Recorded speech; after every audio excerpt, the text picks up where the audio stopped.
Nay, tama na ho yan. Halina ho't nang mapagsaluhan natin tong nilaga kong kamote.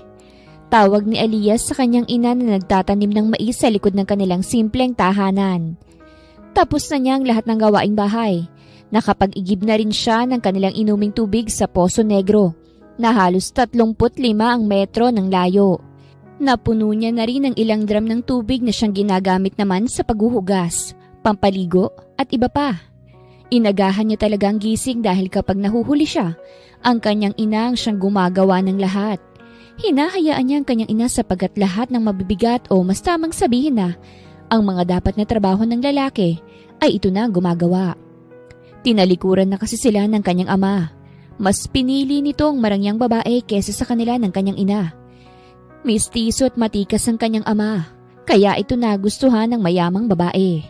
Nakakalungkot lamang dahil nagpasilaw sa pera ang dapat na haligi ng kanilang tahanan, kesang itaguyod at panindigan sila.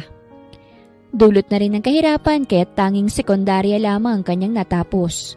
Kahit kasi na magkayod kalabaw sila ng kanyang ina, ay hindi nila kakayaning bayaran ng tuition at ilan pang pangangailangan ng isang estudyanteng nasa kolehiyo.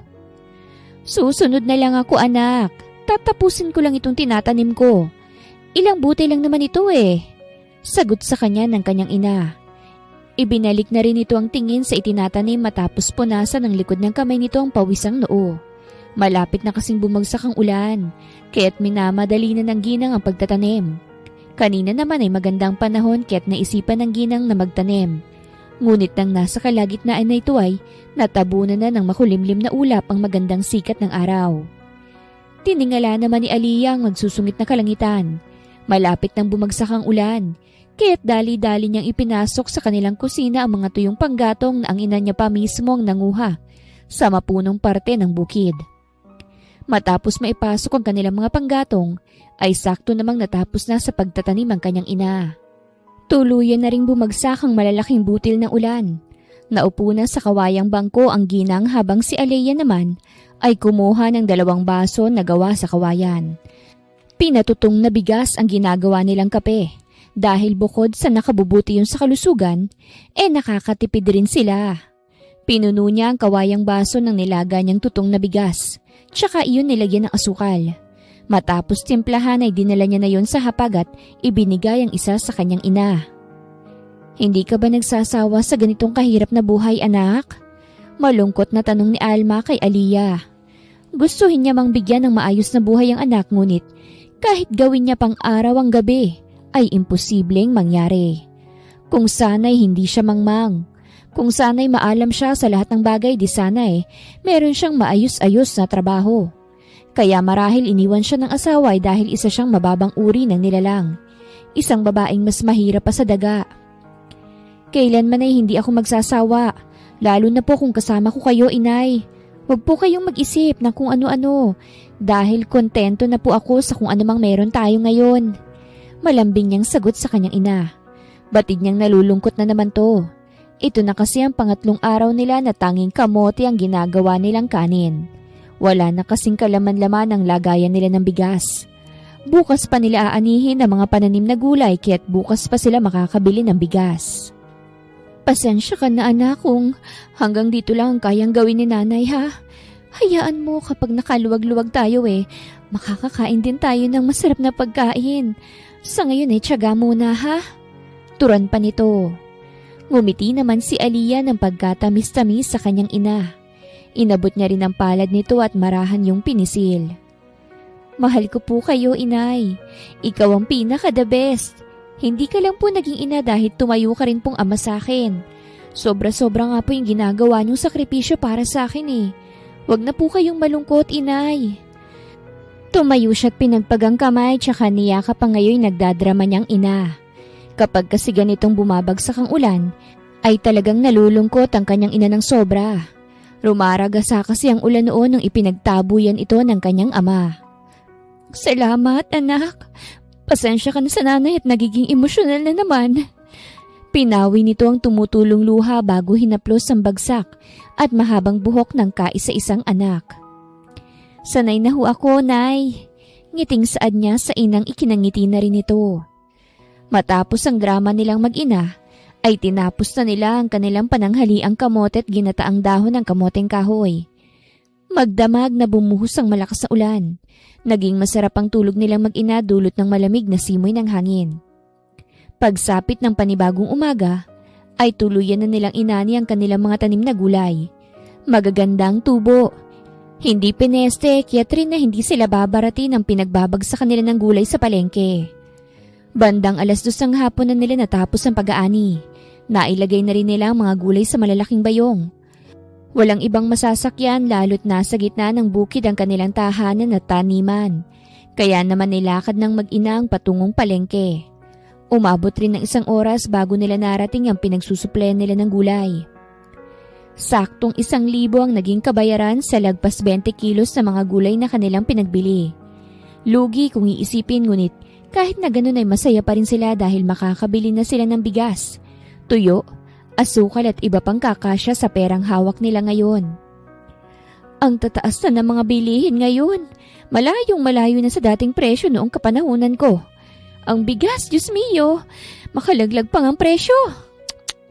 Napapailing na wika ni Alma matapos nilang mamili ng ilang pangangailangan. 50 pesos na lamang ang natira sa 1,000 nila. 10 kilos ng bigas na kasi ang binili nila na umabot ng 550. Talagang mapapaaray ka na sa taas ng bilihin ngayon. Dagdag pa nito. Wala ho tayong magagawa, Nay. Tanging nasambit ni Alia dahil abala ang atensyon niya sa isang musmusing bata na nakapwesto sa isang gilid at may hawak na maruming baso. Namamalimos ito. Nakaramdam naman siya ng awa para sa bata. Napansin naman siya ng kanyang ina kaya't dinukot nitong tirang pera sa bulsa at inilagay yon sa palad niya. Ibili mo ng pagkain nang sa ganun ay mabusog ang bata. Ang mga katulad kasi nila anak ay hawak ng mga sindikato. Kapag perang ibinigay mo sa kanila ay kukunin lamang sa kanila ng mga humahawak sa kanila. Sige na anak, tulungan mo kahit papano yung bata. Ani ng kanyang ina sa kanya. Bakas naman ang lungkot sa kanyang ngiti nang tanggapin ang natitira nilang pera. Dahil sa murang edad ng batang babae, ay nakakaranas to ng sobrang paghihirap. Masasabing swerte pa nga siya kumpara sa batang nanlilimos. Niyakap niya muna ang kanyang ina bago siya bumili ng 2 banana Q. Yun lang kasi ang kinaya ng perang hawak niya. Ipinabalot niya yun sa tindera dahil nakita niyang marumi ang kamay ng bata. Matapos bumili ay nilapitan niya ang batang babae. Tsaka rito iniabot ang pagkaing binili niya. Tiningala naman siya ng batang kakikitaan mo ng matinding paghihirap dahil sa ilang galos at nangangayayat nitong katawan. Anghel po ba kayo? Tila ba nag-halusinate ng bata dulot ng matinding gutom. Lumuhod si Alia tsaka hinaplos ang payat na mukha ng batang tansya niya ay nasa 9 o 10 taong gulang na. Mukha bang anghel si ate? Malambing niyang tanong rito na agad nitong tinanguan. Napangiti siya. Salamat, ikaw rin mukha kang anghel. Pasensya ka na sa bigay ni ate sa'yo ha. Ito lang kasi ang kinakaya ng bulsa ko eh. Sa sinabi niya'y nanubig ang mata ng bata. Naalarma naman siya't agad itong niyakap para mapatahan. Hinagod-hagod niya ang likod nito kasabay ng pangaalo niya rito. Tulungan niyo po ko ate. Ayoko na po rito. Sinasaktan po nila ako kapag wala akong naiaabot sa kanilang pera. Ako lang po ang bata kaya't madalas na akong pinag-iinitan ni Bossing dahil ako ang kadalasang walang naiaabot. Hagulgol nitong sumbong at pakikiusap sa kanya. Isama niyo na po ako ate. Pakiusap po. Pagkasabi nun ay bumitaw to sa kanya at walang pasabing pumasok sa hawak niyang bayong nang dumagsa ang taong mamimili. Gusto sana magprotesta ni Alia, ngunit hindi niya na nagawa dahil hinilan na siya ng kanyang ina. Bilisan mo anak! Mahinang utos sa kanya ng kanyang ina at saka nito kinuha ang bayong na pinagtataguan ng batang babae. Kabado namang binilisan ni Alia ang lakad nang makita sa gilid ng kanyang mata ang isang lalaking mukhang hindi gagawa ng mabuti na nagpapalingalinga sa paligid. Halatang meron tong hinahanap. Nakahinga lamang sila na maluwag nang tuluyan silang nakalayo sa palengke. Ngunit kahit na nakalayo na hindi pa rin sila nakampante. Mabilis pa rin ang lakad nila hanggang sa tuluyan na silang makauwi. Ibinaba nilang bayong at sabay pa nilang mag-ina yung binuksan. Bumalatay sa kanilang mga mukhang pagkahabag sa batang mahimbing na natutulog, habang yakap ang sariling tuhod na halos buto na. Kupkupin natin siya, anak, kung sakaling wala na siyang ibang pamilya. Sa ngayon ay hayaan na muna natin siyang magpahinga. Mahinang sambit ni Inay Alma nang buhatin nito ang bata at ihiga sa matigas nilang katre. Tumango naman si Aliyah, walang pagtutol sa kanya. Maghahanda na po ako ng pagkain natin nang sa ganun ay makakain siya ng maayos at marami pagising niya. Saad niya't marahang hinaplos ang pisngi ng bata. Hindi ka na masasaktan ng sino man. Poprotektahan ka namin, maliit na anghel. Bulong niya rito bago siya nagtungo sa maliit nilang bahay tanggapan kung saan nila nang iniwan ng mga pinamili. Isinalin niya muna sa mga lagayan ng kanilang mga nabili. Kabilang na ron ang bigas. 3 takal ang kanyang isinaing dahil masarap ang kanilang ulam ngayong gabi. Nakabili kasi sila ng 1 piraso ng tilapia. Malaki-laki kaya't ipinahati nila sa 3 na saktong-sakto sa kanila. Tumulong sa kanyang ina matapos nitong punasan ng maruming bata na plano nilang kupkupin. Tapos na sila sa paghahanda nang merong kumatok sa yero nilang pinto.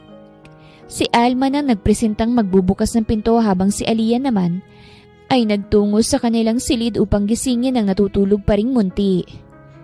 Merna! Gulat na bulalas ng ginang na mapagbuksan ng nakababatang kapatid na babae. Wala na siyang naging balita sa kapatid. Magmula nang makipagtanan siya sa ama ng kanyang anak, kaya't hindi siya makapaniwalang muling makikitang nakababatang kapatid. Ako nga ate, ngiting saad nito tsaka siya dinamba ng mahigpit na yakap.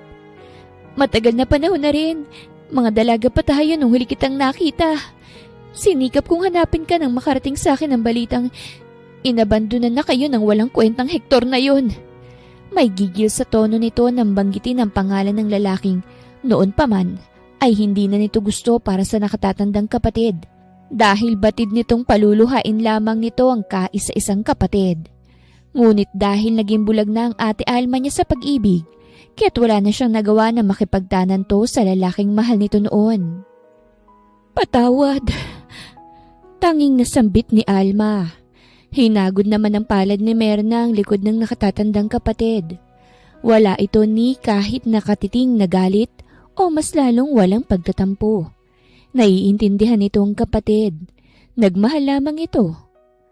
Wala kang dapat na ikahingi ng tawad, ate. Kumalas ito't pinaunlakan ng sarili sa barong-barong ng kapatid habang hila ito sa kamay.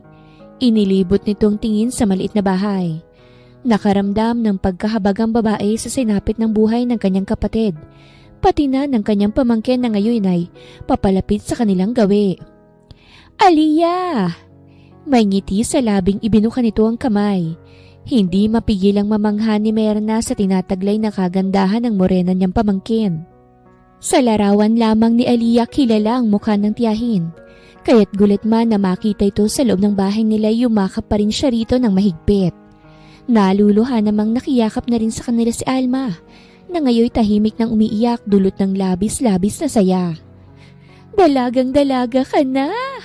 Hinaplos ni Merna ang pisngi ni Aliyah nang kumalas sila sa yakap ng isa't isa. Nakikilala mo pa ba ang maganda mong tiyahin?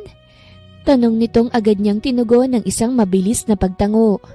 Natigil lamang ang kanilang madamdaming tagpo nang marinig nila ang maliit na boses ng batang babae. Anak mo rin ba siya, ate? Takang tanong ni Merna habang matamang pinagmamasdan ng payat na batang babae na nakatayo sa entrada ng salas.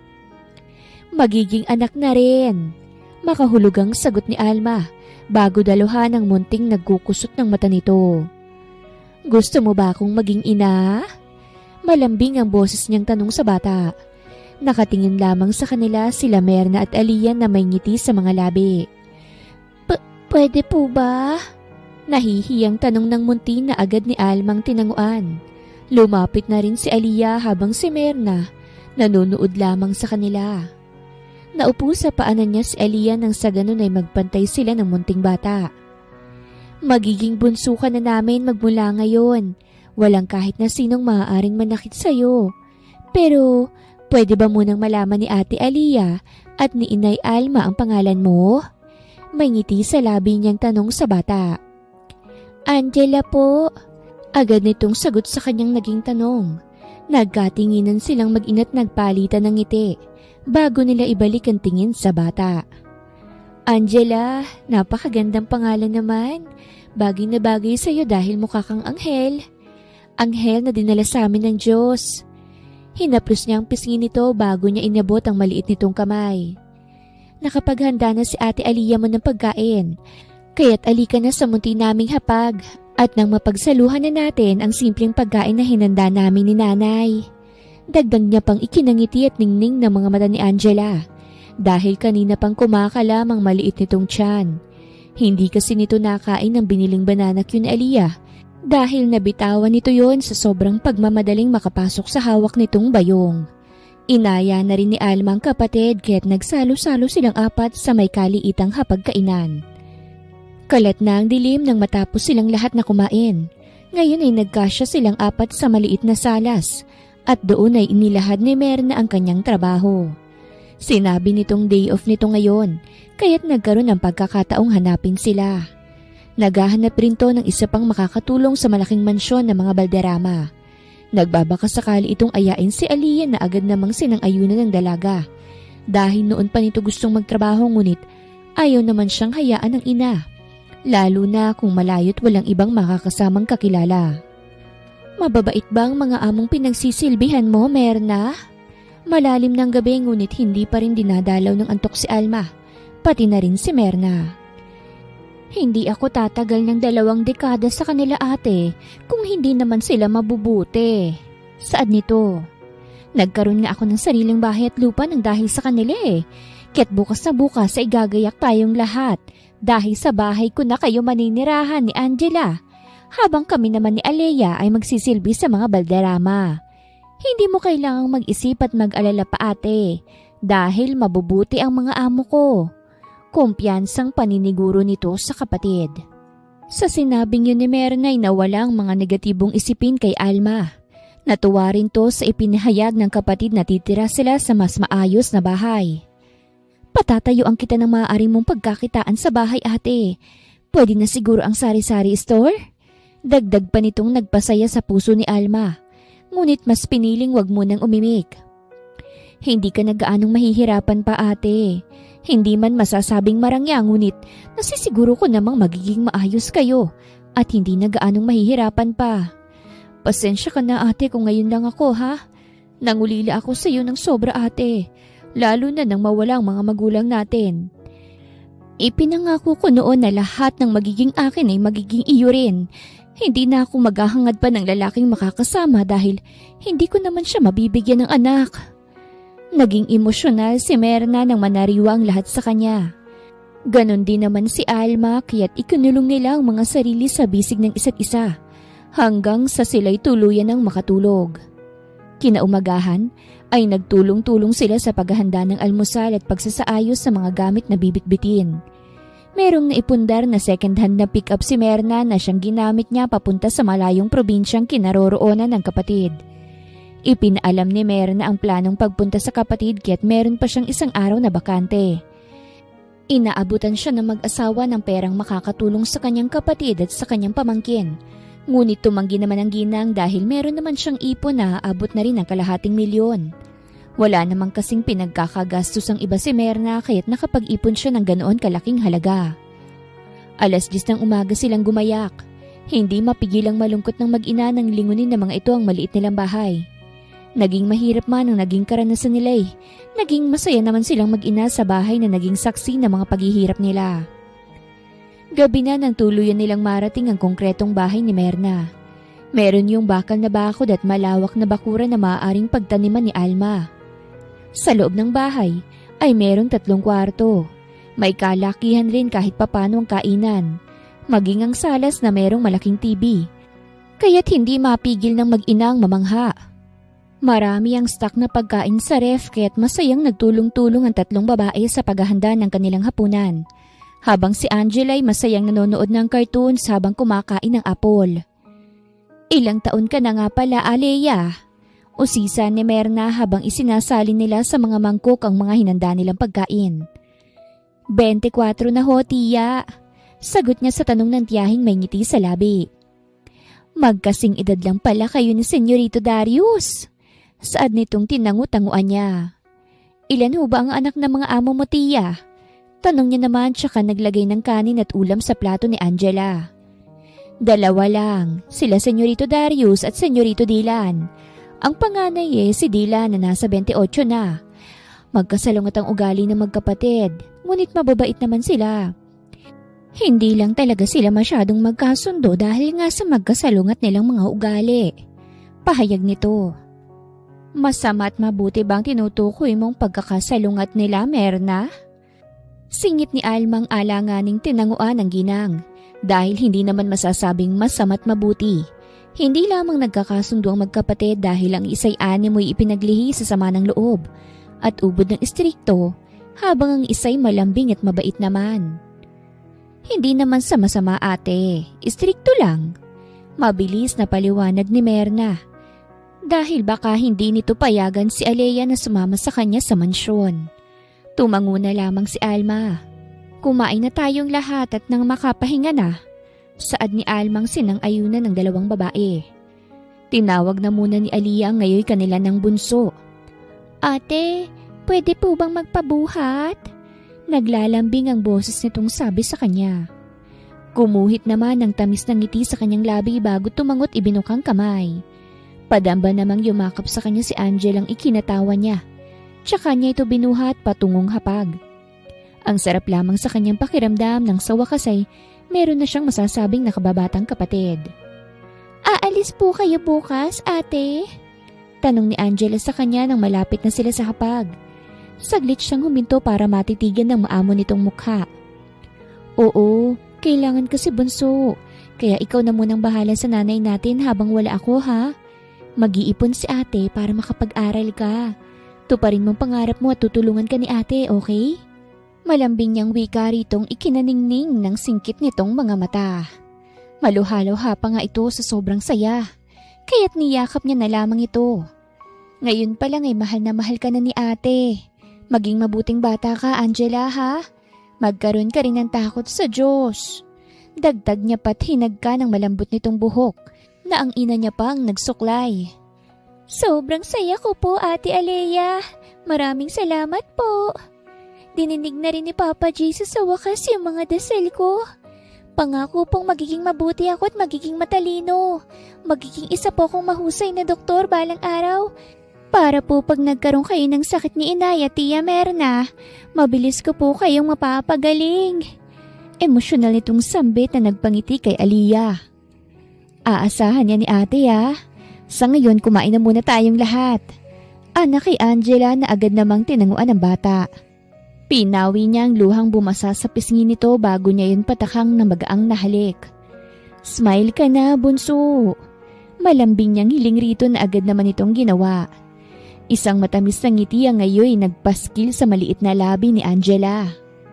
Sa hapag ay panay ang kwentuhan nila habang kumakain. Napuno ng tawanan ng 4 na sulok ng kusina dahil sa pagpapalitan nila ng biro.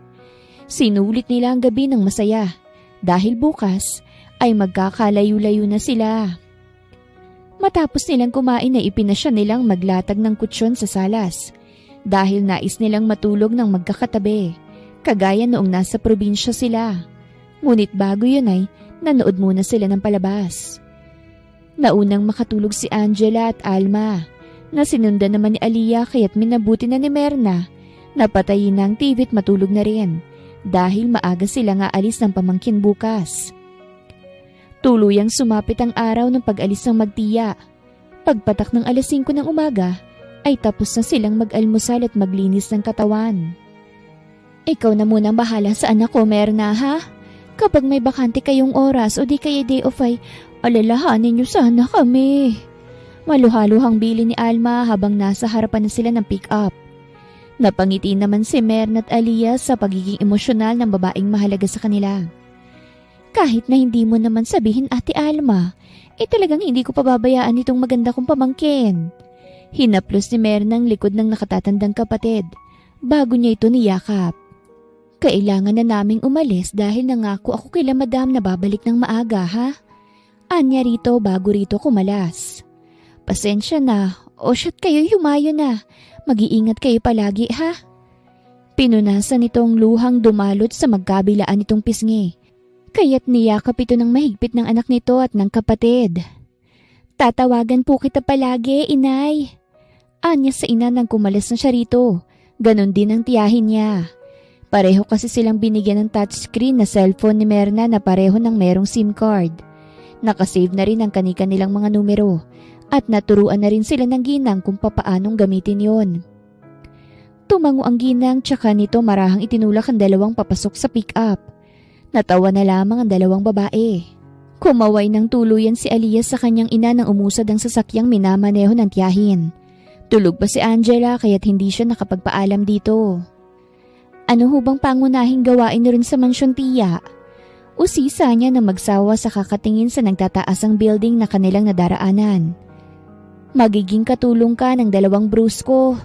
Ngiting sagot ni Merna nang hindi man lang ito inaalis ang tingin sa unahan. Tumango na lamang siya sa naging sagot ng tiyahin. Mga ilang minuto pa'y tuluyan na nilang narating ang glass house sa mansyon. Manghang-mangha si Aliyah, lalo't diremot ang malaking gate. Namangha rin siya sa ganda ng pagkaka-landscape ng mga halaman. Napakalawak ng hardin. Natanaw niya ang isang swimming pool sa gilid ng mansyon.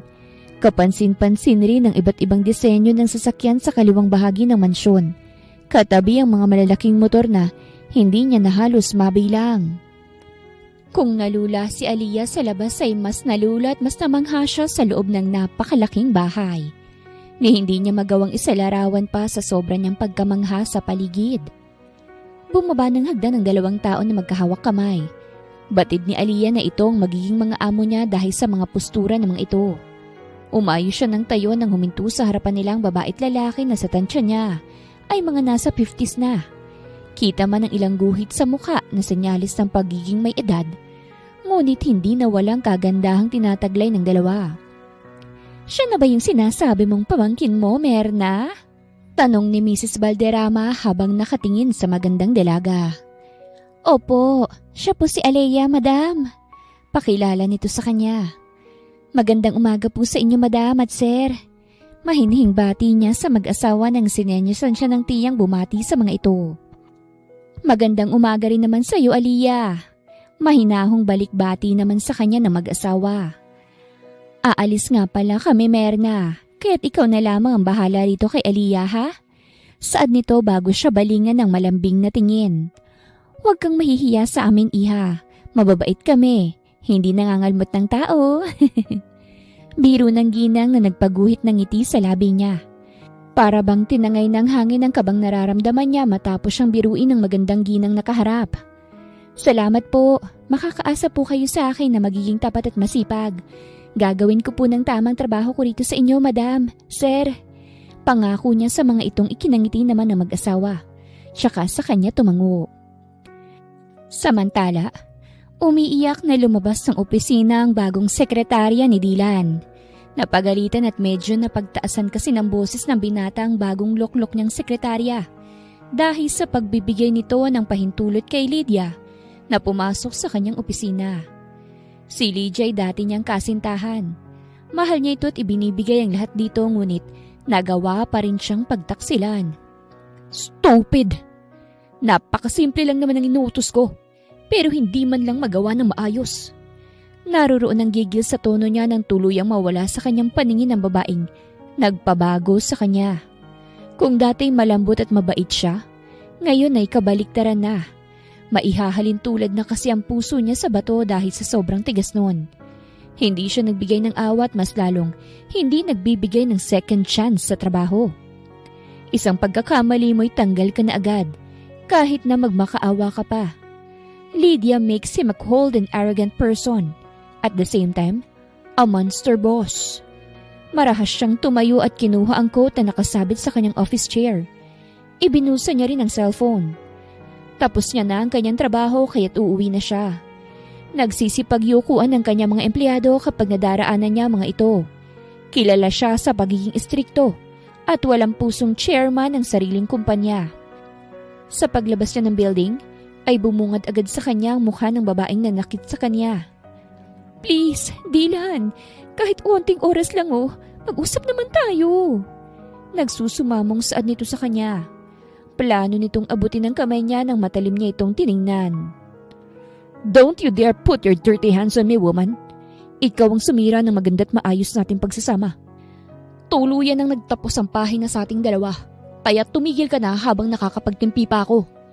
You know me before pero ngayon, hindi na.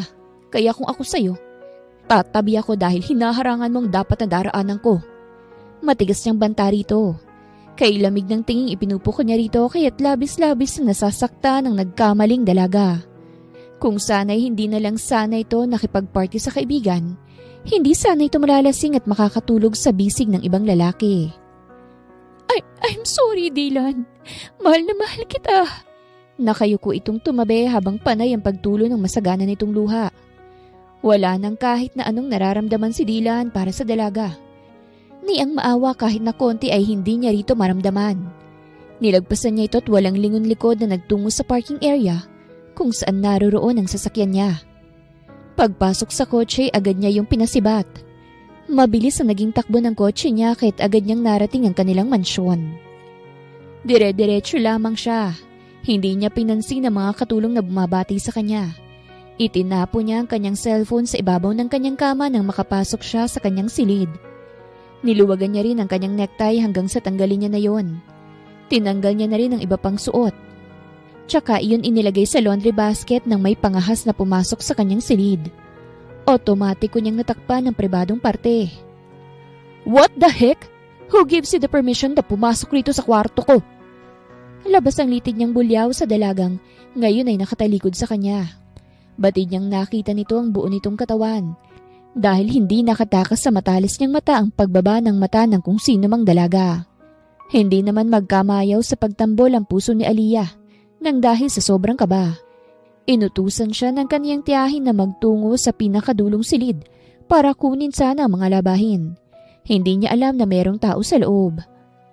"Bakit kasi hindi ka kumakatok, Aliyah?" Hiyaw ng kanyang isip. Tuloy ay nakita niya ang yaman ni Adan. Pasensya na po. Hindi ko po sinasadya. Promise po, wala po akong nakita." Nagkanda-utal niyang sambit dulot ng matinding kaba. "Do you think I'm stupid para maniwala sa'yo?" Sigaw nitong muling ikinagulat niya ng sobra. Parang gusto niya na lang magpalamon sa sahig na kanyang inaapakan. "Get out!" Maring dagdag pa nitong agad niyang sinunod.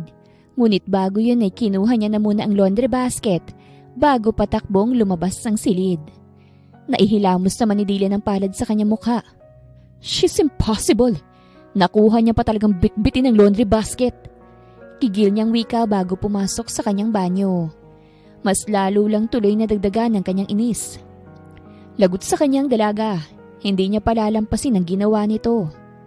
At nang dahil nga sa sobrang pagmamadali ni Aliyah, ay hindi niya napansin ang binatang paakyat ng hagdan habang nakatuon ang atensyon nito sa hawak na cellphone. "Oh shoot!" Naibulalas ni Darius nang masagi siya ng isang babae na sanhin ng pagkatapon ng kanyang cellphone. "Ay naku, sorry! Sorry po, sir!" Mabilis na hinging paumanhin niya. Gusto niya nang sabunutan ng sarili dahil sa pagiging careless niya. "Mukhang uuwi na ako sa amin Sa isip-isip niya nang makita ang cellphone ng lalaking ngayon ay basag na. Agad niyang ibinaba ang lagayan ng maruming damit para sana pulutin ang nasirang cellphone nang pigilan siya ng binata. "Huwag mo nang pulutin, miss, at baka masugatan ka pa. Ako na bahala rito. Ituloy mo na lang kung anong gagawin mo." Mahinahong ani ni Darius ang salubungin niyang magandang pares ng kayumangging mata ng dalaga. "Sorry po talaga, sir. Hindi po ako nag-iingat. Papalitan ko na lang po ng bago." Swestyon niyang ikinangiti ni Darius dahil dama niya ang pag-aalinlangan sa sinabi nitong papalitan ng kanyang iPhone. "Talaga?" Paniniguro niya rito na kunyari ay seryoso dahil nakukyutan siya sa nag-aalala at nag-aalangan nitong mukha. Lihim siyang namamangha sa dalagang kaharap na merong matangos na ilong at papusong labi. Morena ito kaya't bumagay rin ang makakapal na kilay at pilik mata. Napaka-natural rin ng mapupula nitong mga labi. Kaso, pag-iipunan ko po muna dahil kakasimula ko palang ho rito. Nakayuko siya dulot ng sobrang hiya. Sa klase kasi ng cellphone nasira niya mukhang kulang pang ilang buwan niyang paninilbihan sa mga ito. Mukhang nagkamali yata siya ng paghahangad na makatulong. Natawa ng bahagya si Darius. Binibiro lang kita. Hindi mo kailangang palitan ng cellphone ko. Actually, plano ko na nga siyang palitan kaso nagdadalawang isip ako. Pero ngayong nasira na siya, talagang papalitan ko na. Ngiting-ngiti niyang wika. Kaya't huwag ka nang kabahan dahil hindi ko naman papapalitan tong cellphone ko na nasira. Saad niya't dinukot ang panyong nasa bulsa. Tsaka yumuko siya para pulutin ang kauna-unahang cellphone. Nakagat na lamang ni Aliyah ang ibaba ng kanyang labi habang nakayuko. Napapitlag na lang siya nang iabot sa kanya ng binata ang binaba niyang basket. Pasensya na po talaga, sir. Hindi na po mauulit. Hiyang-hiya niyang pangako sa binata na nakangiti pa rin sa kanya sa kabila ng kanyang nagawa. It's okay. What's your name, by the way? Tanong niya nang mabalot na ng panyo ang nasirang cellphone. Aliyah po. Pagpapakilala niya. Aliyah, nice name. I'm Darius. Naglahad doon ng kamay na agad niya namang tinanggap. You're new here? Tanong pa nitong agad niyang tinanguan. Tumangu-tangu naman sa kanya ang binata bago nito bitawan ng kamay niya. Enjoy staying here, Aliyah. Pinikitan siya nito ng mata bago tuluyang umakyat ng hagdan. Naiwan naman siyang napamaang sa kabaitan ng binata. Malayong malayo to sa unang lalaki na na-encounter niya. Kung sa bagay, kahit naman siguro siya kapag nakita ng hindi sinasadyang iniingatan niyang yaman, ay talagang magagalit siya. Huminga muna siya ng malalim bago tumuloy sa likod bahay kung saan naroroon ang kanyang tiyahin. Sinabi niya ang lahat ng mga nangyari sa tiya Myrna niya, na ikinabahala nito dahil kilala nito si Dylan. Naku, lagot! Naiusal na lang ni Myrna. Bakit po, tiya? Kinakabahan naman siya sa naging reaksyon ng tiyahin. Sasagot na sana ito nang makarinig sila ng pagbusina at boses ng galit na si Dylan. Mabilis na binuksan ni Myrna ang gate at taimtim na nagdasal na sana ang mag-asawang dumating dahil kung walang mga ito'y talagang mapapatalsik ang kanyang pamangkin dahil sa nagawa nito. Naagaw ni Dylan ang atensyon ng lahat sa kanyang malakas na pagtawag sa babaeng walang paalam na pumasok sa kanyang silid. Lower your voice, son. Hindi naman mga bingi ang mga kasama mo rito. Saway ni Rowena sa anak.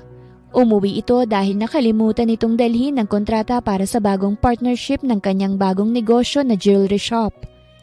That lady beside you, mom. Itinuro nito ang dalagang nakayuko habang nakakapit sa kanilang mayordoma. I want her out. Mariing dagdag niyang mariin lang ding tinutulan ng kanyang ina. Isa lamang pagkakamaling nangyari. Bago lamang siya rito sa atin, Dylan, kaya't hindi niya pa alam ang rules and regulations mo. Saad ng kanyang inang ikinahinga niya ng malalim dahil ito ang nasusunod sa kahit anumang bagay pagdating sa loob ng kanilang bahay. Fine! Pero sa susunod na makagawa pa yan ng hindi ko magugustuhan, ay ako na mismo magpapaalis niyan dito. Matalim niyang tinupunan ng tingin ng nakayukong dalaga. Magpapahangin lang ako sa labas, ma'am. Paalam niya sa ina. Humalik siya sa pisngi ng ina bago lumabas. Agad namang humingi ng paumanhin ang sopistikadang ginang sa magtiya. Kami po ang dapat na humingi ng dispensa sa inyo, Ma'am Rowena, dahil ako po itong nakagawa ng mali. Pasensya na po talaga. Pangakong hindi na po mauulit. Nahihiyang sambit niya sa among babae. Huwag mo na lamang intindihin ang panganay namin. Mabait naman niyang si Dylan, ngunit nang malamang nagtaksil sa kanya si Lydia, nagbago na siya. Habaan mo na lang sana ang pasensya mo sa anak kong yon, Aliyah. Marahan niya itong tinapik sa balikat matapos niyang tumango. Papasok na muna ako dahil may naiwan ako sa loob, ha? Ngiting paalam nitong sabay nilang tinanguan. Ayos ka lang ba? Kaya mo pa bang tumagal? Tanong ni Myrna nang mawala ng tuluyan sa kanilang paningin ng amo nilang babae. Medyo nabigla lang, tiya, pero kayang-kaya naman po. Kumpiyansang tugon niya sa tiyahing ikinangiti at tango nito. So paano? Yariin na natin tong labahin dahil maaga tayong mamamalengke bukas. Saad nitong sinang-ayunan niya naman agad. Sa labahin kasi nakatoka si Aliyah. Tinulungan lamang siya ngayon ng tiyahin dahil hindi niya pagamay ang paggamit ng dekuryenteng panlinis sa mga labahin. 7:00 nila natapos ang may karamihang labahin. Hiwalay ang mga katulong sa pagkain kaya't naging matiwasay ang pagkain ni Aliyah. Merong nakatoka sa paglilinis ngunit tumulong pa rin sila nang sa ganun ay sabay-sabay silang mga kasambahay na makapagpahinga. Sa laki nga ng mansyon ay tag-iisa ang pahingahan ng mga kasambahay. Bago matulog ay tinawagan na muna ni Aliyah ang ina. Kinamusta niya ang mga ito't sinabi sa kanya na meron umanong mga nagtatrabaho roon dahil sa ipinapatayong sari-sari store para dito ng tiyahin. Mga 1 oras din ang iginugol na oras ni Aliyah para masulit ang pangangamusta sa ina at maging sa bunso nila na si Angela. Itinabi niyang cellphone tsaka siya nahiga sa pang-isahan lang talagang higaan. Hindi niya na kailangang mag-alarm dahil maaga naman siyang gumigising sa umaga. Kinaumagahan ay maagang gumising si Dylan dahil sa plano nitong pagpapawis bago pumasok sa trabaho. Dumiretso muna ang binata sa kusina kung saan nagtitimpla ng kape ang kinaiinisang dalaga. Nang mapansin siya nito'y alanganin siya nitong binate, ngunit hindi niya ito pinansin. Inalok rin siya nito ng kape ngunit gaya ng nauna niyang pagtrato dito ay inisnab niya lang itong muli. Suplado. Rinig niyang sambit nitong ikinatigil niya sa pagsasalin ng tubig sa lagayang kanyang dadalhin. Kunot noon niya itong nilingon na ikinagulat nito't nabitawan ng sinisimsimang baso na may lamang kape. Aray! Daing ni Aliyah nang bumuhos ang mainit na kape sa kanyang kaliwang paa. Naalarma namang dinaluhan at binuhat ni Dylan ng napasong dalaga at dinala ito sa banyo at doon ay ibinabad niya sa tubig ang napaso nitong paa ng dahil sa kanya. Oongat pusong bato siya ngunit kapag naman kasalanan niya ay buong puso siyang tumutulong. Hindi ka kasi nag-iingat. May diin man ngunit naroroon naman ang pag-aalala. Lalo't namumula na ngayon ang paa ng dalaga. Kasalanan niyo ho kasi. Kung hindi niyo ho ako nilingon ng may nakamamatay na tingin, hindi sana ako magugulat at mas lalo pong hindi ko mabibitawan yung baso at hindi ako mapapaso. Mangiyak-ngiyak niyang balik rito. Naiinis siya kaya niya nagawang manisi pabalik. Nanisi ka pa. You're clumsy kaya ka napaso. Masungit nitong sabi na hindi niya nagawang patulan pa dahil sa marahan nitong paghaplos sa napaso niyang paa. I won't say sorry dahil kasalanan mo nangyari. You're murmuring na naririnig ko naman kaya't kita sinamaan ng tingin. Giit pa nito't tinapunan siya ng masamang tingin. Arogante! Hiyaw ng kanyang isip. Sabay silang napalingon sa may pinto ng banyo nang may magsalita ron. Anong nangyari? Tanong ni Merna nang makita ang eksena ng senyorito nila at ng kanyang pamangkin. Nakatayo si Aliyah habang si Dylan ay nakaupo sa paanan nito at merong hawak na hose na nakatutok sa namumulang paa ng dalaga. Tumayo si Dylan at pinatay ang gripo. Hindi siya nag-iingat manang Merna kaya siya napaso. It's her fault. May diing paratang nito bago sila lagpasan. Naiiling naman si Aliyah nang maramdaman ng hapde. Bagong kulo ang tubig na ipinintimpla niya ng kape kaya talagang napaso siya ng husto. Tama nga ho kayo tiya. Magkaiba nga sila ng pag-uugali ni Sir Darius. Naiiling niyang pangungumpara sa magkapatid. May dahilan kaya't naging ganyan si Senyorito Dylan. Habaan mo na lamang ang pasensya mo sa kanya. Kaya mo pa bang samahan ako sa talipapa? Sa kalagayan mong yan ay mukhang hindi. Manatili ka na lang dito. Si Lala na lamang ang isasama ko. Saad nitong hindi niya tinanggihan pa dahil mahapdi talagang napaso niyang paa.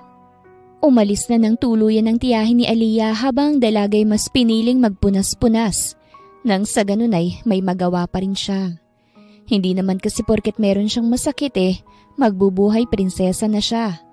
Baka masitanan naman siya ng masungit na si Dylan at mabugahan ng apoy, bagay na ayaw naman niyang mangyari. Focus ang dalaga sa pagpupunas ng babasaging lamesa sa living room.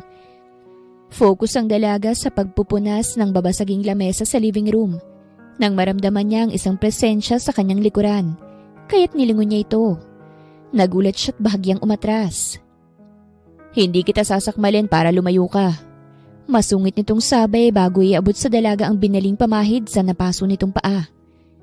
Naudlot na ang plano niyang pagpapawis dahil sa pagbili niya ng gamot para sa paa nitong napaso. Ano ho iyan? Hindi niya pa ito tinatanggap nang iabot nito sa kanyang ointment dahil sa nagdududa siya rito. Halos magdikit naman ang makapal na kilay ni Dylan. Subukan mong tikman at nang malaman mo. Namimiloso po niyang sabi sa dalaga na mas lalong ikinaduda ng tingin nito sa kanya.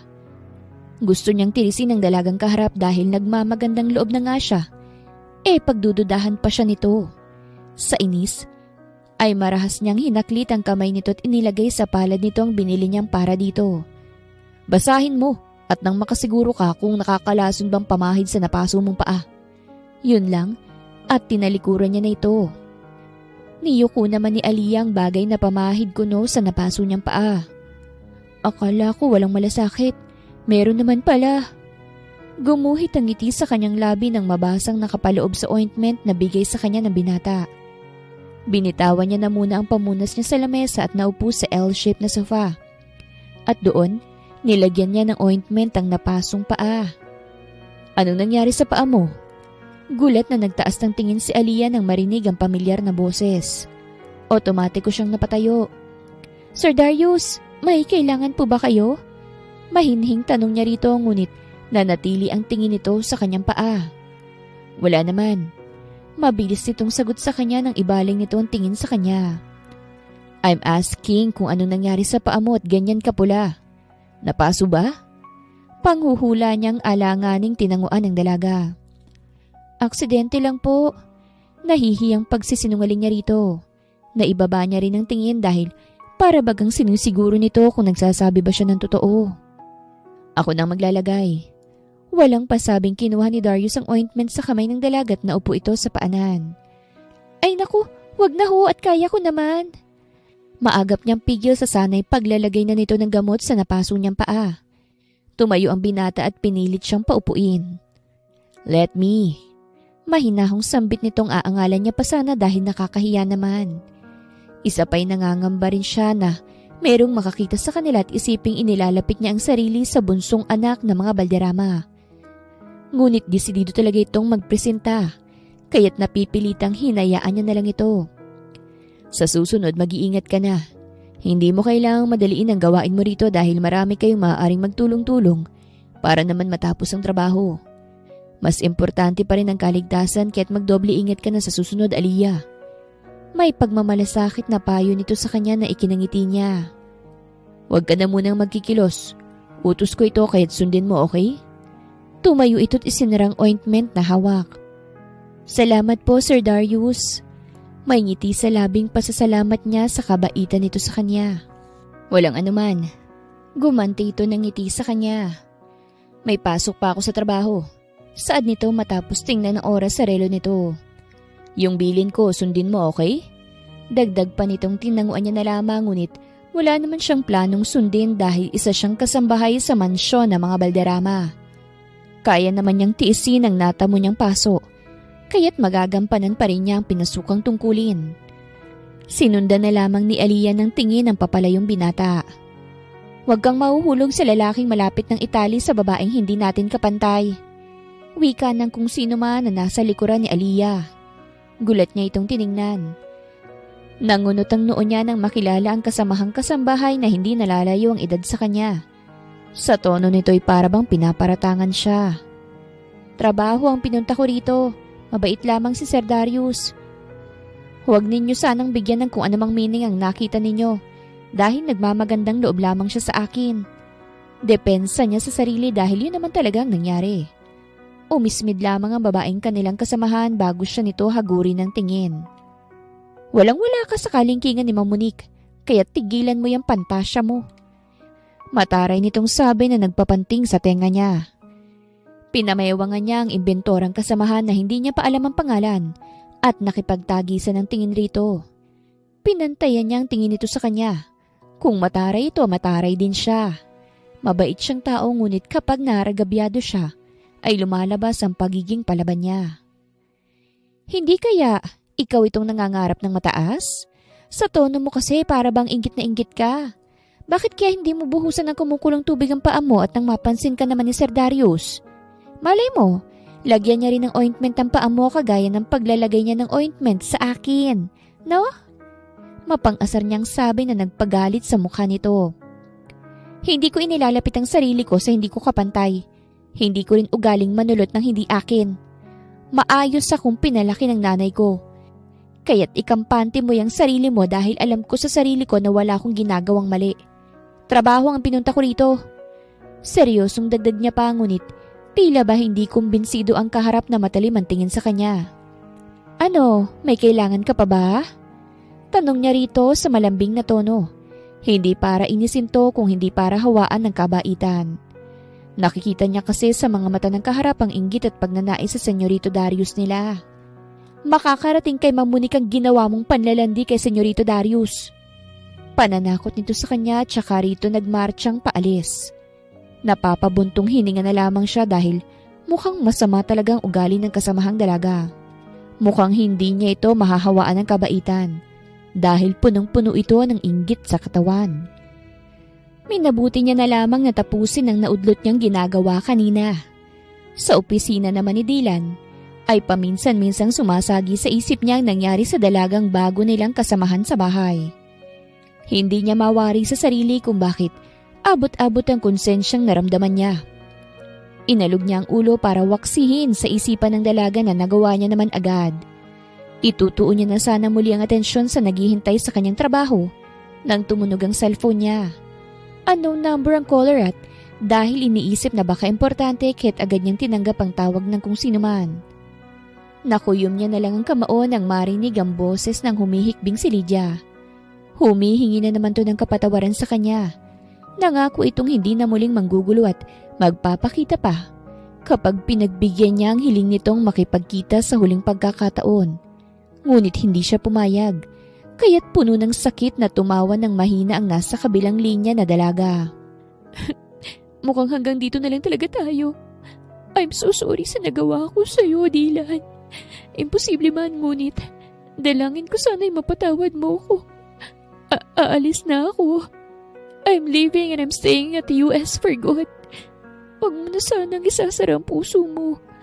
Huwag mong ipagkait ang saya sa puso mo. Minahal kita ng tunay, Dylan. Sadyang hindi lamang talaga tayo ang para sa isa't isa. Dahil hindi to mangyayari sa atin kung tayo talaga. I love you, Dylan. Yun lang at pinutol na nito ang linya. Pinakiramdaman niya ang sarili. Hinahanap niya sa puso ang sakit ngunit hindi niya matagpuan. Napabuntong hininga siya bago niya ibinaba ang nasa tenga niya kaninang cellphone. Alam niya sa sarili niyang napatawad niya ng dating nobya dahil walang araw na nagdaang hindi ito humingi ng tawad sa kanya. Matagal niyang tinitigan ang kanyang cellphone bago niya padalhan ng mensahe ang dating nobya na pinapatawad niya na ito. Ngunit hindi na sila babalik pa sa dati. Napangiti naman ang dalagang pinadalhan ng mensahe. Tanggap niyang hindi na talaga sila babalik pa sa dati ng pinakamamahal na lalaki. Kaya't walang pag-aalinlangan itong tinanggap ang desisyon para sa kanya ng mga magulang na ikasal sila ng kasosyo ng mga ito sa negosyo. Gwapo rin naman ang binatang ipakakasal sa kanya. Ngunit para sa kanya ay mas lamang pa rin si Dylan. Natapos na ang working hours kaya't tumayo na si Dylan. Alam niya sa sariling merong nabago dahil nagagawa niya ng tanguan ng mga empleyadong bumabati sa kanya na dati ay hindi niya naman binibigyan ng pansin. Sa daan ay meron siyang nadaanang nagtitinda ng mga pang-ipit sa buhok. Biglang sumagi sa isip niya ang mukha ng magandang si Aliyah. Parati nitong iniipit ang mahabang buhok sa likod ng tenga nito, kaya't naisip niyang bilhan ito ng ipit bilang peace offering na rin. Ale, magkano huyang ipit na may disenyong paru-paro? Turo niya sa ipit na batid niyang babagay kay Aliyah. Hindi na siya nag-abala pang lumabas ng kanyang kotse. Dahil halos ilang dangka lang pagitan ng kotse niya at ng pwesto ng Ale. 50 lang ho yan, sir. Para ba sa girlfriend niyo? Nakangiti nitong tanong sa kanya. Sasagot na sana siya nang muli itong nagsalita. Naku, tiyak na matutuwa sa inyong nobya niyo kung gagawin niya ng dalawa. Dagdag pa nito. Dumukot naman siya agad sa wallet ng 1,000 iniabot sa may edad na tindera. Huwag niyo na ho akong suklian, Ale. Pakibalot na lang po yung napili kong ipit. Anya ritong ikinatuwa ng labis ng Ale. Walang patid ang pasasalamat nito sa kanyang ikinangiti niya. Naku, salamat ang marami sa inyo, sir. Naway ibigay sa inyo ng poong may kapalang masayang buhay kasama ang inyong nobya. Galak nitong ani sa kanya habang iniaabot sa kanya ang binalot na pang-ipit. Tinanguan niya na lamang ang Ale bago niya paandarin ang sasakyan. Muling gumuhit ang ngiti sa kanyang labi dahil unti-unting bumabalik ang dating siya. Nang marating niya ang kanilang mansyon ay agad siyang dumiretso sa loob. Hinanap agad ng mata niya ang dalagang hihinga niya ng dispensa sa nangyari kanina. Aling Merna, tawag niya sa kanilang mayordoma. Nasa kusina ito at naghahanda ng hapunan, kasamang ilang kasambahay ngunit wala ang hinahanap ng kanyang mga mata. Ano ho iyon, senyorito? Magalang nitong tanong sa kanya. Nag-isip naman siya ng maaaring alibay kung bakit niya hinahanap ang pamangkin nito. May papalinis lang po sana ako sa kwarto eh. Sino po bang pwede kong utusan? Kunyari, tanong niya. Ay, hindi niyo na ho kailangang mag-utos dahil nalinis na po ng pamangkin kong silid ninyo. Ang alam ko nasa silid pa po niya siya dahil nagpapalit pa ng mga kurtina. Hindi masyadong mabilis ang kilos ang batang yon dahil sa paso niya sa paa. Wika nitong ikinatango-tango niya. Ganun ho ba? O sige, salamat po. Anya rito tumalikod na para tunguhin ang kanyang silid. Nadatnan niyang inilalagay na ng dalaga sa laundry basket ang mga kurtinang pinalitan nito. Hey! Untag niya rito dahil mukhang hindi nito napansin ang pagpasok niya sa sariling silid. Sir, kayo ho pala. Pasensya na po't hindi ko po kayo napansin.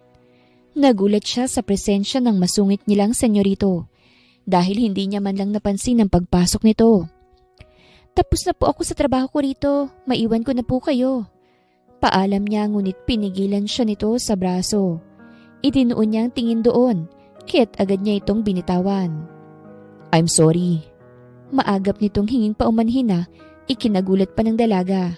Dahil sinsero ito sa kanyang humihingi ng pasensya. Can we talk for a while? Gusto ko lang humingi ng sorry sa nangyari kanina.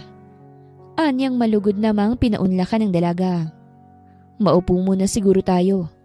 Nagpatiuna siya patungo sa veranda. Sumunod naman sa kanyang dalaga. Merong 2 upuan at lamesang babasagin sa gitna ng 2 upuan. Kaya't doon sila naupo. Huminga muna ng malalim si Dylan bago pagdikitin ang palad. I've been rude to you. Paninimula niya. Nang dahil sa akin kaya ka nagkaroon ng masakit sa paa. I'm sincerely sorry for all I did. I act like an arrogant person. That's why I'm saying sorry to you. Sinserong anya. Dinukot niya na rin sa bulsa ang biniling pang-ipit at tinanggalin sa plastic. Nagka-traffic kanina at saktong katapat ko yung nagtitinda ng mga pandekorasyon sa buhok. Kaya bumili ako. Peace offering ko sa'yo. Ngiting sambit niya bago tumayo para lumapit sa dalaga. Tinipo niya ang buhok nito at inilagay yung lahat sa likod nito. Bago niya ilagay ang ipit sa gilid nito katapat ng tenga nitong walang kahit na anong palamuti. Salamat. Utal niyang ani sa binata habang kinakapa sa ulo ang bigay nito sa kanya. Welcome. It suits you. Puri nitong nagpabilis ng tibok ng puso niya sa hindi malamang dahilan. Salamat po ulit, Sir Dylan. Baba na po ako dahil marami pa pong kailangan gawin. Paalam niya rito matapos niyang tumayo. Tumango na lamang sa kanyang binata kaya't dali-dali niya itong iniwan. Nasundan na lang ng tingin ni Dylan ang papalayong dalaga. Bumalik na lang talaga ang dating siya sapagkat nawala na ng tuluyan ang galit niya para kay Lydia. May nangyari na naman bang hindi maganda?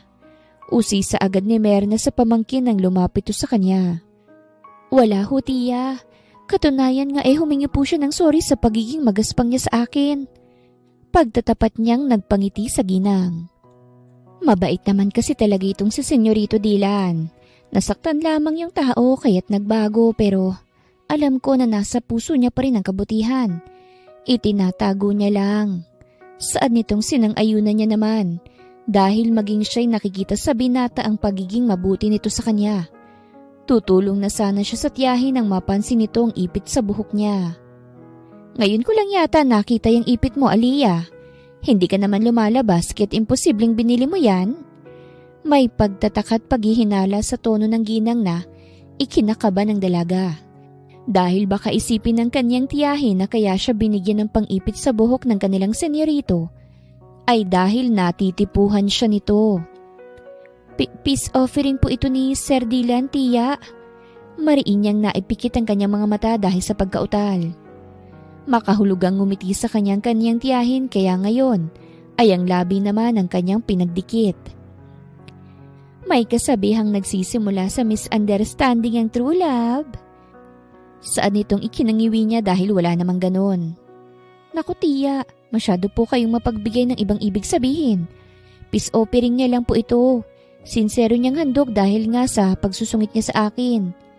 Giit niyang ipinagkibit balikat lamang ng kanyang tiyahin. Tiya, mukhang hindi ho kayo naniniwala. Sinadya niyang maghimig na nagtatampo, kaya't ang tiya niya inatawa na lamang. Basta't kung saan ka sasayay susuportahan kita. Payong nakatatanda lamang, Aliyah. Hindi basihan ang estado sa buhay kapag tunay kang nagmamahal. Tinapik siya nito sa balikat bago nila tinapos ang paglalagay ng iba't ibang klase ng pagkain sa hapag. Tawagin mo na si Senyorito Dylan at nang makakain na. Ako nang bahalang magtawag sa iba pa nating mga amo. Mando sa kanya ng tiyahing sinunod niya naman agad. Kumatok muna ang dalaga sa pintuan ng silid ni Dylan. Hindi niya nanais na maulit yung nangyari noong una niyang pasok sa silid nito. Mabilis niyang iwinaksi sa isipan ng pangyayaring yon kung saan nawala ang kainusentehan ng mga mata niya. Bagaman nakaiwas siya noon ay hindi naman nakatakas sa kanyang mga mata ang halimaw sa pagitan ng mga hita ng senyorito. Literal na, tinakasan siya ng dugo sa pangyayaring yon. Bumukas ang pinto na halos ikatalo niya dahil hindi niya inaasahang bubuksan siya nito ng ganun kabilis. Kakain na po, sir. Mabilis niyang imporma rito habang nakayuko. Hindi niya magawang salubungin ang kayumanggi nitong mga mata. At tila ba, nahihipnotismo sa tuwing magtatagpo ang sa kanila. O sige, susunod na lang ako. Sambit nitong mabilis niyang tinanguan bago sana akmang aalis nang pigilan siya nito. Yung nangyari nung unang pasok mo rito, kalimutan na lang natin ha. Ayoko kasi na merong naiilang sa akin lalo na't kasama ko sa bahay. Pahayag nitong mabilis niya lang rin sinang-ayunan dahil gusto niya nang makalayo. Ang puso niya kasi nagkukumahog na naman. Sige po, bababa na po ako. Paalam niyang tinanguan na lamang ng binata. Sa hagdan ay nasapo ni Aliyah ang dibdib niyang hindi normal na pumipintig. Ano bang nangyayari sa akin? May sakit na ba ako sa puso? Mahina niyang tanong sa sarili. Wala siyang kaalam-alam na unti-unti na siyang nagkakaroon ng pagtingin sa binatang. Bigla-bigla na lang naging mabait sa kanya. Hindi lang pala si Sir Darius ang punteriya mo, ano? Iba ka rin, Aliyah. Mapanuyang saad ng dalagang simulat sa pool ay mainit ng dugo kay Aliyah. 1 buwan na siya sa mansyon at 1 buwan na rin ang patutsyada at pagpaparinig nito sa kanya. Inis namang pinatay ni Aliyah ang host. Kasalukuyan siyang nagdidilig ng mga halaman nang marinig ang boses ng inggiterang si Lucy. Batid niyang nakita nito ang palitan nila ng ngiti ng kanyang Senyorito Dylan dahil nagustuhan nitong niluto niyang pagkain na itinuro sa kanya ng tiyahin. Walang mag-asawang balderama. Si Darius naman ay nauna nang pumasok sa trabaho na sinundan naman ni Dylan.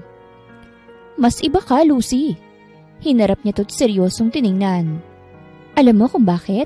Dahil napupuno ka ng inggit sa katawan. Saad niya ritong ikinangalit ng mukha nito at mabilis siyang sinugod. Hindi niya nagawang iwasan ang malakas nitong sampal sa kanya. Malaki si Lucy sa kanya kaya't madali lang para dito ang sabunutan siya. Aray! Lucy, ano ba? Tama na! Umiiyak niyang pigil sa babaeng galit na galit sa kanya kahit na wala naman siyang ginagawang masama rito. Tuluyan siyang napahagulgol nang marinig ang galit na boses ni Dylan na umalingaw-ngaw sa palibot ng hardin. Who the hell gave you the permission para saktan si Aliyah? Nanggigigil na saad ni Dylan nang itulak nito ang babaeng pumaibabaw sa umiiyak na si Aliyah. Bumalik siya dahil sa nakalimutan niyang papeles. Ipag-uutos niya na lang sana. Mabuti na lang pala't ipinasya niya na lamang na siyang kusang kukuha ng importanteng dokumento. Inalalayan ni Dylan na makatayo ang puno ng kalmot at gulo-gulo ang buhok na dalaga. Niyakap niya ito ng mahigpit habang hinahaplos at inaayos ang nagulo nitong mga buhok na gustong-gusto niyang haplusin palagi. Nanlilisik ang mga mata niyang tiningnan na ngayon ay takot na dalaga. "Get the hell out of here!" Gigil niyang itinuro ang gate. Gusto pa sanang umangal ng nanakit na dalaga ngunit dahil nakakatakot ang uri ng tingin sa kanya ng pinagpapantasyahan ring binata, kaya't wala na itong ibang nagawa kung hindi ang umiyak at lumabas. "Are you okay?" Puno ng pag-aalalang tanong ni Dylan nang saluhin ng kamay niya ang magkabila ang pisngi ng luhaang dalaga. Pinakatitigan niya ito sa mata. Gusto niyang saktan rin ang babaeng nanakit sa babaeng naging espesyal at wala itong karapatang saktan at paluhain ang tinatangi niyang babae. Pinawi niyang luhang bumasa sa pisngi nito, tsaka niya idinampi ang labi sa noo ng dalaga. Bigla namang natigil sa paghikbi si Aliyah nang maramdaman ang mainit na labi ni Dylan sa kanyang noo. "Tahan na, ayokong nakikita kang umiiyak. Gusto kong parati ka nalang nakangiti. Gusto kong masilayan palaging matamis na ngiti sa maganda mong labi. Stop crying, my love." Halos pabulong na lang ang huling sinabi niya na hindi naging klaro sa pandinig ng dalaga dahil sa malakas na pagtambol ng puso nito. Hinawakan ng binata sa magkabila ang brasong natahimik na dalaga at mabilis itong initian. "Alika na sa loob, gagamutin natin yung mga kalmot sa'yo." Hinuli niya ang palapulsuhan nito at hinilang papasok. Nang makapasok sila sa silid ng binata, ay pinaupo muna ni Dylan sa ibabaw ng kanyang kama ang tahimik na dalaga. Kinuha niyang first aid kit, ngunit bago ay tinawagan niyang security ng kanilang village at sinabi ritong ipadampot sa mga pulis ang nanakit kay Aliyah na dalaga. Kailangang managot ng dalaga sa ginawa nito kay Aliyah. Matapos bigyan ng utos ang guard ay binalikan niya na ang dalaga. Tumabi siya rito at marahang pinahiran ang mga kalmot nito sa mukha't braso. Kung maaari lang manakit ng babae ay baka nasaktan na niya ang nanakit kay Aliyah. Sa bawat pagdikit ng kanilang mga balat ay para bang nakukuryente sila. Parehas ring bumibilis ang tibok ng kanilang mga puso. Titig na titig sa mata ng bawat isa. Napapalunok na lamang si Dylan dahil sa pagpipigil na angkinin ng pinananabikang labi ng lihim niyang tinatanging dalaga. Wala yatang hindi mahuhulog sa dalagang halos perpekto na para sa kanya. Mabait ito, masipag at maalam sa kusina. Plus na lang ang natural nitong ganda. "Salamat, okay na ako. Pumasok na po kayo sa trabaho niyo, sir."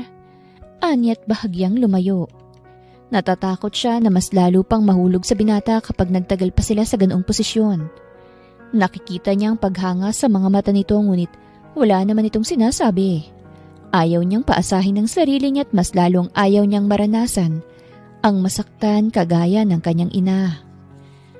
Tumayo na siya't agad na umalis. Hindi na siya nagawa pang pigilan ni Dylan dahil nahulog na ito sa malalim nitong iniisip.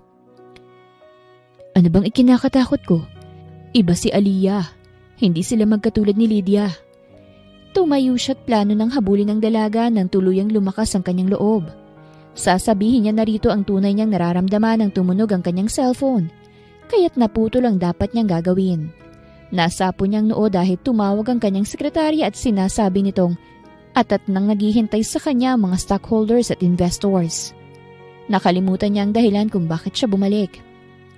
"Tatapusin ko lang ang mga kailangan kong tapusin, Aliyah. Pagkatapos ko sa mga gampanin ko, ay sa atin naman ang tatrabahuhin ko. Hindi ako makapapayag na makuha ka sa akin ni Darius." Mahinang sambit niya bago kunin sa drawer ang dokumentong kailangan. Alam niyang si Aliyah ang dahilan kaya't hindi na matutuloy ang kasal ng kapatid niya at ng fiancé nito. Hindi siya bulag at mas lalong hindi manhid para hindi mapansin ang ningning sa mga mata ng kapatid kapag kausap nito ang para sa kanya ay pagmamay-ari niya na. "Pataas ng pataas ang ating ratings, kasama sa top ang kumpanya. Great job sa lahat ng hardworking employees at pati na rin sa inyo. Tatapusin ko na ang meeting dahil oras na para bigyan ko naman ng kulay ang buhay ko. I'm all inviting you sa araw ng kasal ko. Hindi pa ako maglalatag ng exact date dahil manliligaw pa lang ako. But I'm sure one of these days ay may masasabi na akong perfect wife. Puno ng pagmamalaki niyang wika habang nakatayo sa unahan. Congratulations, Mr. Balderrama. Buong akala namin tatanda ka ng binata. Manghihinayang na sana kami na baka masayang maganda mong lahi. Salamat naman at hindi naman para mapapanis ang puting pulot. Birong wika ni Mrs. Asuncion na isa sa mga stockholders. Natawa na lamang si Dylan at nagpasalamat sa lahat bago tuluyan ang nagpaalam. Samantala, busy si Aliyah sa pagwawalis nang makita ang pares ng sapatos sa kanyang harapan. Tiningala niya ang nagmamay-ari ng paa. Sir Darius! Gulat niyang sabi. Nasa likod nito ang isang kamay habang matamis ang ngiting nakatingin ng diretsyo sa kanyang mga mata. Inilabas naman agad ni Darius ang biniling tulips para sa dalaga. Matagal nang malabo ang sa kanila ni Monique at mas lalo pa yung lumabo nang ipinilit nito ang kagustuhang ipagpaliban ng kanilang kasal dahil sa pangarap nitong pagmomodelo sa ibang bansa. Wala itong paalam na umalis ang Pinas. Nasaktan siya ngunit dahil sa presensya ni Aliyah ay nawala ang hinanakit niya para sa dapat ay mapapangasawa na. Hanggang sa namalaya niya na lang na nahulog na siya rito at nais nang magbaka sakali. Kahit nabatid niyang makakabangga niya ang kapatid na merong malalim na pagtingin sa babaeng parehas nilang nagugustuhan. Hindi mo ba tatanggapin? Nangangalay na ako. Birong saan niya nang tingnan lang nito ang iniaabot niyang bulaklak para dito. Para saan po bang bulaklak na yan, Sir Darius? Alangan niyang tanong. Para sa'yo. Gusto kong ligawan ka, Aliyah. Walang paligoy-ligoy nitong sabi. Nakagat naman ni Aliyah ang ibaba niyang labi. Papaano niya ba sasabihin kaibigan lamang ang tingin niya sa binata at hindi niya ito mapagbibigyan dahil okupado na ni Dylan ang puso't isipan niya. Mapait na ngumiti si Darius ang hindi pa rin tanggapin ng dalagang handog niyang bulaklak para dito. I knew it. Si Kuyang dahilan kaya't hindi mo ako mapagbibigyan, tama ba? Pasensya na po kayo, Sir Darius. Hindi ko po maaaring lokohin at linlangin ang sarili ko. Opo, tama po kayo. Gusto ko po si Sir Dylan. Nagbaba siya ng tingin nang gumuhit ang sakit sa mga mata ng binata. Wala silang kamalay-malay na merong nakikinig sa kanila na ngayon ay malawak ang pagkakangiti. Humakbang ang lalaki para ipakita ang sarili sa dalawa. Preskong ipinatong nito ang kamay sa balikat ng nakayuko pa ring dalaga. Paano ba yan? Ako raw ang gusto, bro. So paano? Atras ka na. Ngising pananaboy niya sa kapatid. Napangiti na lang si Darius. Marunong tumanggap ng pagkatalo ang binata kaya't naglahad doon ng kamay sa dalawa. Alam niyong hindi ako bitter at makasariling tao. Kaya ngayon pa lang, kino-congratulate ko na kayo. Huwag niyo nang patagalin. I-surprise niyo na sila mama't dad pati na si Manang Merna na uuwi na bukas. Magiging masaya ang mga yon kapag nalaman nilang nagkaroon ng katuparan ng hiling nilang magkaroon na ng kulay inyong mga puso. Tinapik nitong pareho ang balikat ng dalawa. Tawagan niyo na lang ako kapag araw na ng kasal niyo ha. May flight kasi ako ngayon for some business trip. Dagdag niya pa. Nag-fist bump silang magkapatid bago tumalikod si Darius. Hinila naman ni Dylan ang wala pa ring imik na dalaga. Kinabig niya ito sa bewang at ibinigay rito ang bulaklak ng daisy na mayroong iba't ibang kulay. Narinig kong lahat ng pinagtapat mo kay Darius kanina. You like me? Is it true? Mapanokso niyang tanong rito. Hinuli niya ang baba nito para pagpantayin ang kanilang mga mata. Sir Dylan, naputol sa hangin ang dapat niyang sasabihin nang patahimikin siya nito gamit ang isa nitong daliri na ngayon ay nasa kanyang labi. It's Dylan. Isang sermo pa talagang hahalikan na kita. Banta niya rito. Napangiti siya nang mamulang magkabilaan nitong pisngi. You're blushing. Nasabi ko na ba sa iyong kapag namumula ka ng dahil sa akin? Gustong gusto kitang panggigilan. You made me crazy every day and night. Walang araw at gabing nagdadaan na hindi mo ginugulong isip ko. You made me fall for you so deeply na halos hindi na ako makaahon. Now, I'm asking you. Do you love me too? Masuyong tanong niyang ikinaulap ng mga mata ng dalaga. Oo, mahal kita.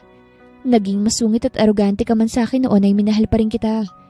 Akala ko hindi mo ko magagawang mahalin pabalik dahil sa naging nakaraan mo. At isa pa, iniisip kong isa lamang akong katulong.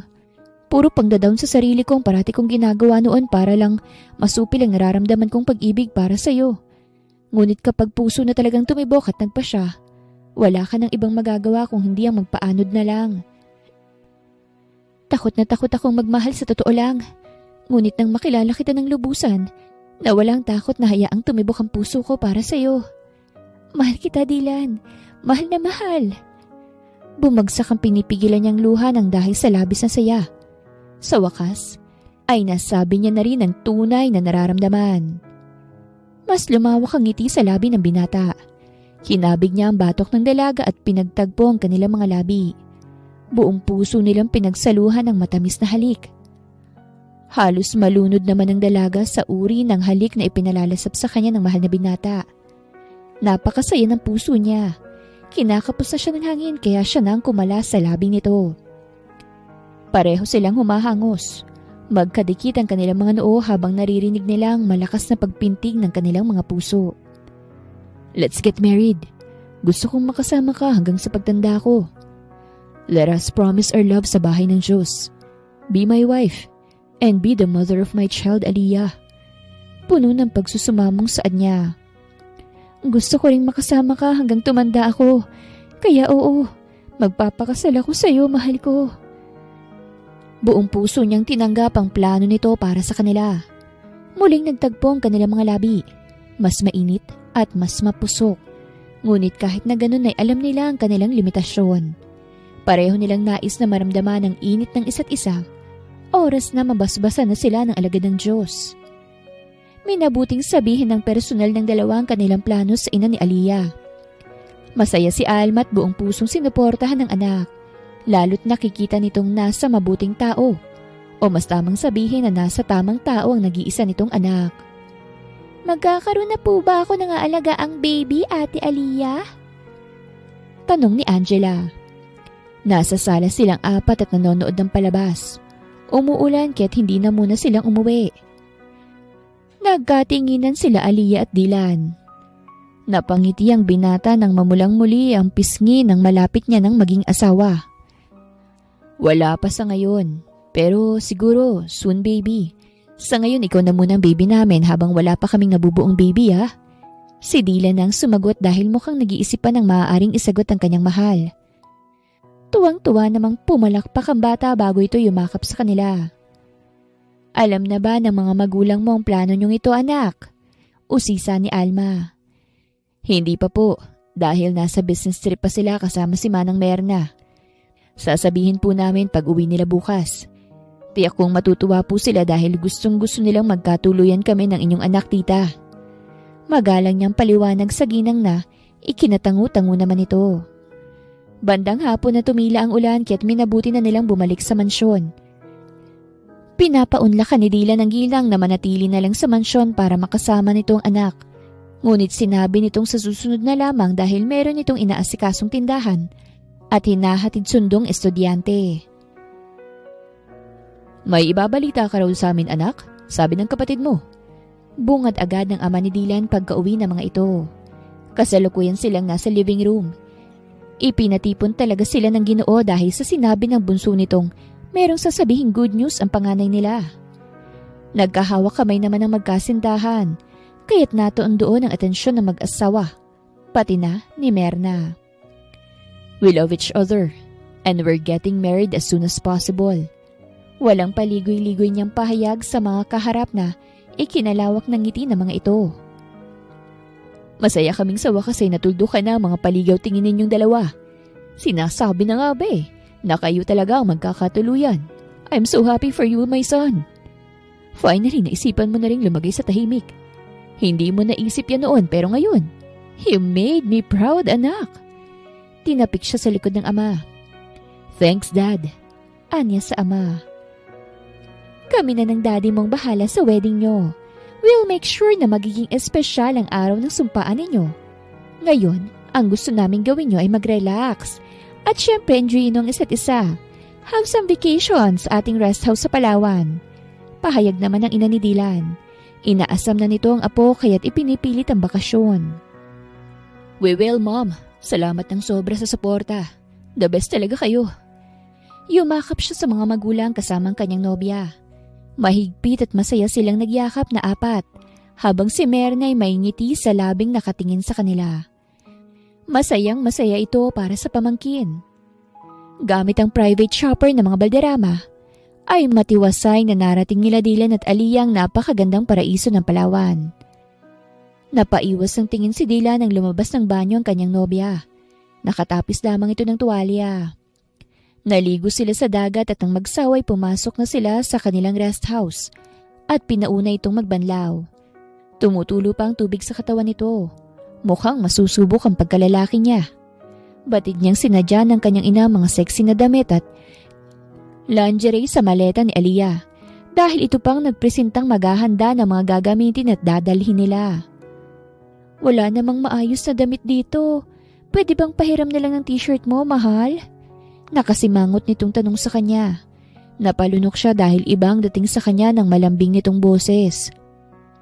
Ngayon palang po Lord ay hihingi na ako ng tawad dahil mukhang mauuna ng honeymoon namin bago ang Yes I Do Father. Hiyaw ng kanyang isip. Tumayo siya at lumapit sa nobyang problemadong nakaupo sa gilid ng kama. Napalunok siya nang tumambad sa kanyang mga mata ang katawan nito. Lumapit siya sa nobya at hinaplos ang pisngi nito. I love you so much, mahal. Yun lang at inangkin niya ang labi nito. Mainit at puno ng pagsuyo ang sandaling namagitan sa kanila. Saksi ang apat na sulok ng silid ng kanilang wagas na pagmamahalan. Hinagka ni Dylan ang noo ng nobya nang makatulog ito sa kanyang bisig. Hinawi niyang ilang hibla ng buhok nitong tumatabing sa maganda nitong mukha bago haplusin ang makinis itong pisngi. Lubos ako nagpapasalamat sa kanya dahil ibinigay ka niya sa akin. Binigyan mo ng kulay at siglang malungkot at madilim kong mundo. Salamat sa pagmamahal, mahal ko. Yumakap siya rito matapos dampian ng magaang na halik ang namumula nitong labi bago ipikit ang kanyang mga mata. Pagsapit ng umaga, ay inalagaan ng husto ni Dylan ang nilalagnat niyang nobya. Alalang-alala siya rito lalo't siyang dahilan kung bakit ito nilalagnat. Mukhang masyado niyang nabigla at nasobrahan ng kanyang mahal. Maayos ng pakiramdam ko, mahal. May ngiti sa labing ani ni Aliyah nang sapuin ang palad ni Dylan ng kanyang noo. Salamat naman. Nag-alala talaga ako sa iyo ng sobrang mahal eh. I'm sorry. Next time hindi ko nabibiglain. Sinserong wika niyang tinawanan lamang ng dalaga. Bukas na tayo babalik ng Manila. May gusto ka pa bang puntahan? Gusto mong maglakad-lakad tayo habang nasa bisig kita? Ngiting tanong naman ni Dylan na inilingan ng dalaga. Manatili na lang tayo rito. Tinatamad na akong magliwaliw eh. Nasulit na ako. Natapos ang 4 na araw nilang bakasyon kaya tuluyan na silang bumalik ng Manila. Tinanong agad ng ina ni Dylan kung meron na ba itong aasahan sa kanila na tinanguan naman agad ng binata. Tuwang-tuwang ginang kaya't mas pinadali pa nito ang pagsasaayos ng kasal ng dalawa. Inabot rin ng 3 linggo mahigit ang paghahanda sa kasal. Suot ni Aliyah ang off-shoulders na wedding gown. Simple man, ngunit napaka-elegante. Mangiyak-ngiyak pa si Dylan habang hinihintay ang kanyang bride kasamang kanyang ama. Best man niyang kapatid na panayang biro sa kanya na para daw siyang bakla. Nagkabalikan na ito at ang nobya. Dahil mas lamang ang pag-ibig ni Monique kay Darius kesa sa pangarap nito. Buong pusong tinanggap ng 2 taong nagmamahalan ang basbas ng Diyos para sa kanila. Puno ng pag-ibig nilang pinagsaluhan ng halik na pinahintulutang gawin nila sa harap ng maraming tao na mahahalaga sa kanila. Mahal na mahal kita, Aliyah, asawa ko. Mahal din kita, gwapo kong asawa. May ngiti sa labing pangako niya sa asawa hanggang sa muling magtagpo ang kanilang mga labi. Lumipas sa mga araw at biniyayaan na rin sila ng Diyos ng anak. Nasundan ang nasundan hanggang sa maging 3. Napag-usapan nilang hanggang 3 lamang ang magiging anak nila. Pinuno nila ng pag-ibig ang binuo nilang pamilya. Masasabing swerte sila dahil natagpuan nila ang tunay na pag-ibig at kaligayahan sa isa't isa. Ang tanging hinihiling na lamang nila sa Diyos ay ang kaligtasan ng kanilang buong pamilya. Wakas.